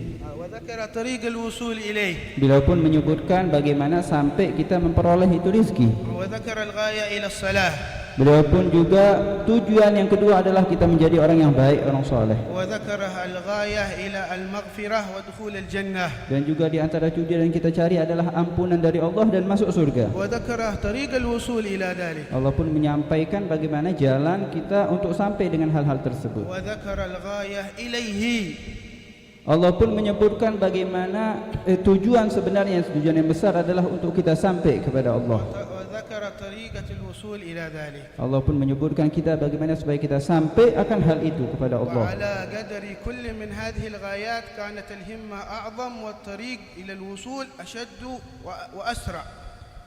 Dengan kadar keagungan hal tersebut, maka di saat itulah seorang akan memberikan himmah. Ketika mereka memahami akan keagungan tujuan, maka di saat itu akan nampak kesemangatan yang mereka keluarkan untuk sampai kepada tujuan tersebut. Hakadha subhanahu wa ta'ala wa jalla fi 'ulah dzakara huwa hadhihi at-tariq lakin rubbama hasalat al-lakhbata 'indana fi ittikhadhi hadhihi at-turuq. Allah Subhanahu wa ta'ala banyak menyebutkan akan jalan untuk sampai ke hal-hal yang mulia tersebut, akan tapi mungkin kita salah dalam menjalani jalan tersebut. Amma fil ghayah ila ar-rizq fa inna Allah Subhanahu wa ta'ala qala fi muhkam at-tanzil wa huwa alladhi ja'ala lakum al-ardha dhalulan famshu fi manakibiha. Kalau untuk urusan rizki, Allah telah berfirman dalam Al-Quran, Allah telah menjadikan bumi ini tunduk kepada kalian, maka berjalanlah di jalan-jalan yang ada di muka bumi ini. هذا هو المشي كما ذكر أهل التفسير وأهل العلم أن يكون بين تين وتين بين طريقة وأخرى ليست بالسرعة الكبيرة وإنما على حسب الحال. Ya, berjalan yang dikatakan di sini adalah engkau step by step, yakni sedikit demi sedikit engkau tempuh itu jalan. Ya, bukan hanya langsung mau cepat instan. وعندما ذكر طريق الوصول إلى الصلاة قال سبحانه وتعالى في سورة الجمعة إذا نودي إلى الصلاة من يوم الجمعة فاسعوا إلى ذكر الله. Dan untuk menjadi orang yang ingat dengan Allah ataupun sampai kepada Allah ataupun itu salat, Allah Subhanahu wa taala berfirman, wa idza nudiya, kalau telah dipanggil untuk mengajak salat tentang salat Jumat, maka bercepatlah kalian untuk mengingat Allah Subhanahu wa taala. Salatul Jum'ah wa ghairiha min al-fara'id. Itu salat Jumat ataupun selainnya daripada salat-salat yang lain. Wa indama dzakara al-ghayah fi husul al-maghfirah aw al-wusul ila al-jannah wan najah qala subhanahu wa ta'ala wasari'u ila maghfiratin min rabbikum wa jannatin 'arduha as-samawati wal ard u'iddat lil muttaqin. Dan ketika Allah Subhanahu wa taala menyebutkan tujuan yang harus kita cari, yaitu ampunan dari Allah Subhanahu wa taala dan masuknya kita ke surga Allah, Allah berfirman akan hal ini, wasari'u ila maghfiratin min rabbikum, bercepatlah kalian untuk sampai kepada ampunan dari Allah Subhanahu wa taala dan juga sampai kepada surga yang lebarnya ini surga, luasnya melebihi langit dan bumi yang Allah siapkan. Allah tetapkan itu surga bagi mereka orang-orang yang bertakwa. Idzan hakadha tadarruj fa kana fi ad-darajati al-ula al-mashi famshu fi manakibiha wa kana fi ad-darajati ath-thaniya as-sa'i wa huwa asra' akthar wa kana fi ad-darajati ath-thalithah li'annaha a'zam min al-maqsadayn alladhina qablahuma aw qablaha kana al-musara'ah wasari'u ila maghfiratin min rabbikum wa jannah thumma fi al-ghayati al-'uzmah إليه سبحانه وتعالى بذلك الضمير العظيم قال الرب جل جلاله وتعالى في علاه ففروا إلى الله إني لكم منه نذير مبين. Beliau menyebutkan 4 tujuan yang besar tersebut dengan derajat-derajatnya. Tadi tujuan adalah rizki. Allah menyebutkan yamshi, berjalan saja untuk sampai ke rizki. Yang kedua, sampai kepada Allah, hubungan dengan Allah, baik itu salat atau selainnya. Allah menyebutkan as-sa'i, bukan hanya berjalan, berjalan agak cepat dengan semangat. Terus kalau untuk sampai dengan tujuan yang lebih besar lagi, yaitu ampunan dan masuk surga, Allah bukan ngebut berjalan atau agak ngebut dikit, tapi Allah ngomong wasari'u, ngebut-ngebut, berlomba, sampai berlomba untuk sampai. Terus yang lebih besar lagi, tujuan yang paling agung, sampai kepada Allah. Allah nyebutkan fafirru, lari, lari, karena tujuannya beda, lebih besar. Harus dengan lari, fafirru ilallah, berlarilah kalian untuk sampai kepada Allah Subhanahu wa taala. انظروا إلى أحوال الناس في هذه الدنيا، ربما حصلت اللخبطة عند كثير من أهل هذه الدنيا حول هذه الغايات وطرق الوصول إليها. Kita lihat akan tetapi orang yang hidup di atas muka bumi ini mungkin salah mereka menggunakan untuk sampai kepada tujuan. Maksudnya kalau tujuan yang ini mereka berlari, tapi tujuan ini mereka berjalan. Padahal sebenarnya yang tadi, kalau ini berjalan, ini agak cepat, ini lebih ngebut. Insyaallah as'alullah an yaj'alani wa iyyakum al-hadirin jami'an min ahli al-musara'ah wa ahli al-firar ila Allah subhanahu wa ta'ala kama aqtadahu Allah subhanahu wa ta'ala fi dhikr al-ghayat wa turuq al-wusul ilaiha. Semoga kita dijadikan oleh Allah yang hadir di tempat ini antara orang yang bercepat, berlari dan semangat untuk sampai kepada Allah sebagaimana aturan yang Allah sebutkan tadi, tujuan dan cara untuk sampai kepadanya. ويحضرني في هذا المكان أنه كان بعض من أصحابنا قد زار إلى بلد إندونيسيا وكان لا يعتاد أن يتكلم في المجالس وليس من أهل هذا الشأن، لكن سبحان الله جرت العادة عندكم في كل مكان، ما هو مكان في كل مكان مجلس علم، مجلس تذكير، مجلس حتى عند أهل التجارة بعضهم وجدنا ذلك ما شاء الله توفيق من الله، عنده التجارة وعنده مجلس. فكان صاحبنا هذا الذي جاء من خارج البلاد ما يريد أن يحضر، قال أنا ما أحب أحضر ولا أتصدر ولا شيء. Beliau pun katanya beliau mengingat, ya aku ingat suatu hal kejadian, ada orang yang datang dari daerah sana, dari Hadramut atau sekitarnya yang sampai ke kota Indonesia. Mereka ini dia ini di antara orang yang tidak terbiasa untuk berbicara untuk ceramah. Bukan kerja dia, bukan dia suka orang yang ceramah. Akan tapi ya ada di Indonesia ini di setiap tempat ada majlis. Bahkan orang dengan profesi yang bukan ustaz ataupun apa-apa, kadang dia punya majlis. Maka ini orang di awal pas dia datang dia tidak mau. Anda tidak mau datang ke suatu tempat yang ada majlisnya atau duduk di depan. Anda tidak mau hadir katanya. Soalnya dia tidak terbiasa untuk ceramah. قال في كل مرة كانوا يكلفون عليه بالحضور لكنه يأبى ويجلس في البيت لحاله. Maka setiap disuruh dipaksa untuk hadir dia nolak, tidak mau. Dia pun tetap masih duduk di rumahnya, tidak mau keluar. قال في مرة من المرات أصابه الضيق مسكين، أصابه الملل لنفسه، يجلسون في المجلس ربما أكثر من الساعة والساعتين وهو منفردا. قال إيش اللي يمنعني؟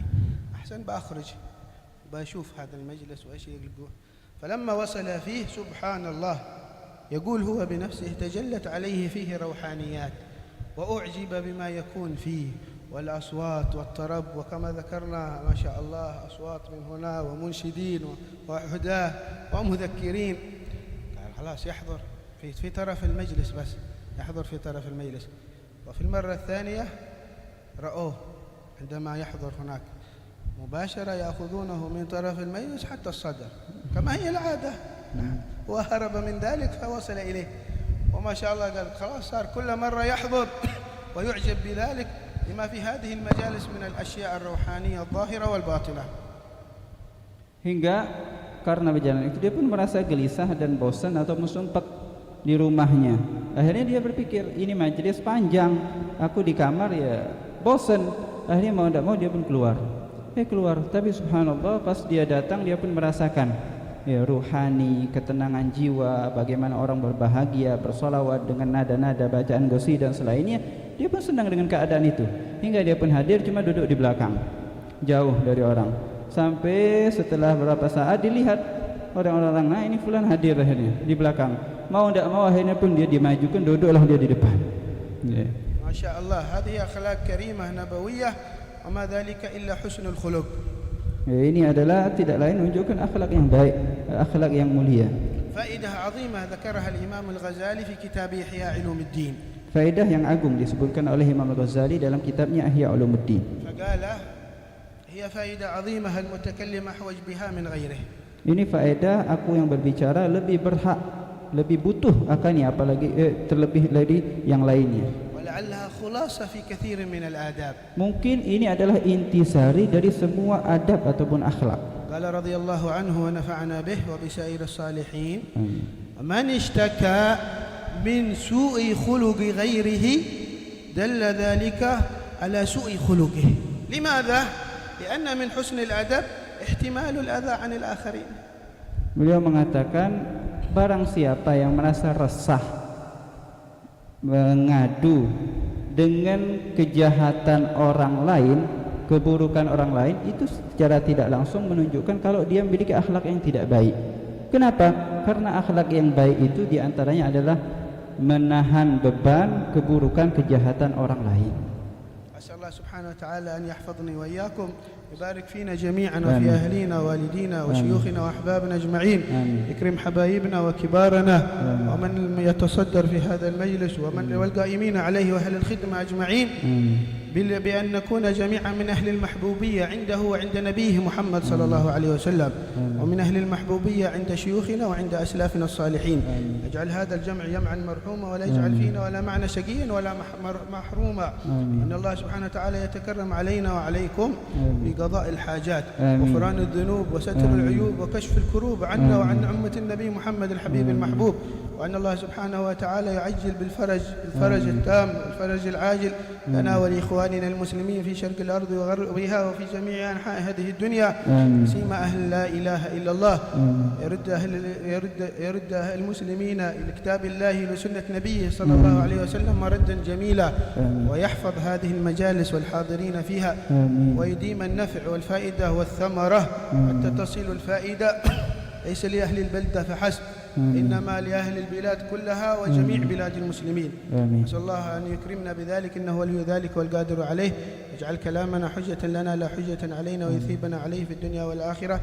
صلى الله على سيدنا محمد وآله وصحبه وسلم وآخر دعوانا الحمد لله رب العالمين والسلام عليكم ورحمة الله وبركاته. Waalaikumsalam warahmatullahi wabarakatuh.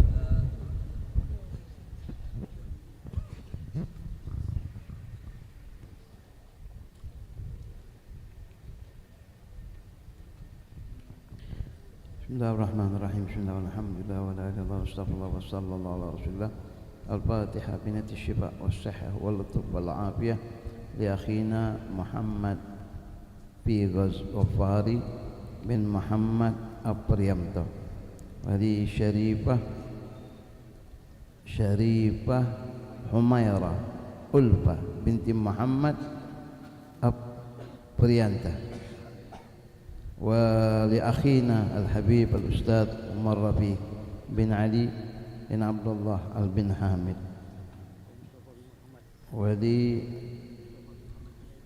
ولأخينا الحبيب مصطفى بن محمد هنمان ولأخينا الأستاذ الحبيب أنيس بن حسين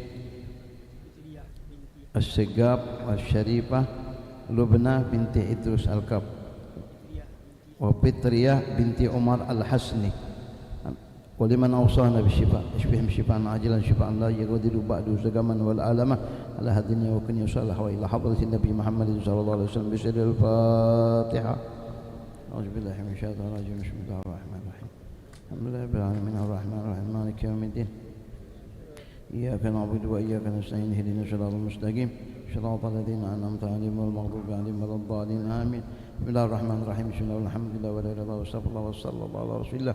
اللهم صل على سيدنا محمد طب القلوب ودوائها وعافية الأبدان وشفائها ونور الأبصار وضيائها وروح الأرواح وحياتها وبهجة النفوس وصفائها وعلى آله وصحبه وسلم في كل لمحة ونفس بعدد كل معلوم لك وصلى الله على سيدنا محمد وعلى آله وصحبه وسلم.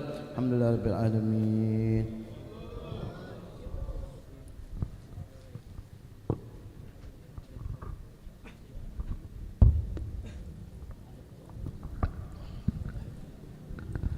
Kami ulangi sekali lagi bahwasanya peringatan Maulid untuk malam besok di rumah Haji Pendi Daging di Jalan Lenda Ar-Rozak, Kelurahan Duku atau arah ke Kandang Kawan.